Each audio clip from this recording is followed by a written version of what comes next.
So I would say two things. First, with women in various countries, the Order of Malta has not only ambassadors in those countries, but ambassadors supporting local programs on behalf of women affected by conflicts. And we think that this is the first priority. And second, also, we definitely take regularly positions, make statements at the Human Rights Council and in various other international conferences in order to support I may say, a better protection for women, not only in humanitarian law, human rights and refugee law, but also in general. And we think it's important that the order, as observer at the UN and in various other organizations, can make its voice heard. What are the main threats faced by these women? Unfortunately, the main threats are coming not only from non-state actors, but also from regular armies. And at times even, sorry to say so, but even from UN peacekeepers.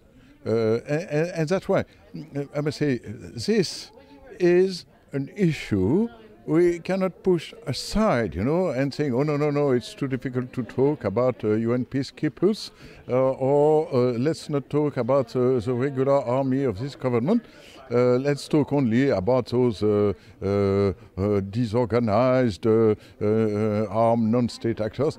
No, everyone should be made accountable. And that's also something we want to stress. But then, obviously, only states, only governments can, would say, criminalize, can put criminals before courts, can ask the International Criminal Court to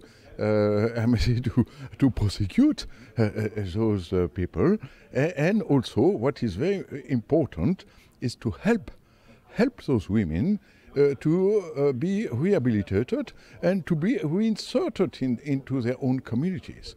And in that regard, yes, the Order of Malta is working closely, not only with governments, but also with religious organizations dealing with that kind of very difficult issues.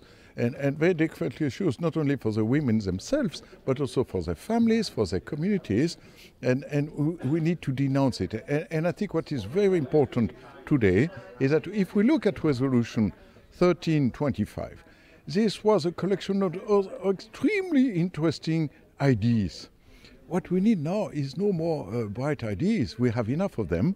We need now really to go, as was said this morning by Didier Burkhalter, Foreign Minister of Switzerland, and by two ladies this morning. We need now to come from words to action.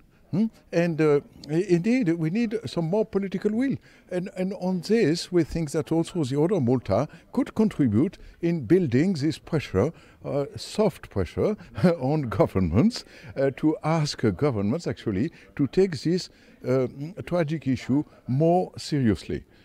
Because, of course, civil society can do something in pointing the finger at issues, but we cannot send military troops, we cannot send police, we cannot put people before judges, but we have to ask for all of this in order that women actually will be now safe against those repeated attacks. Thank you very much, Mr. Veuthey.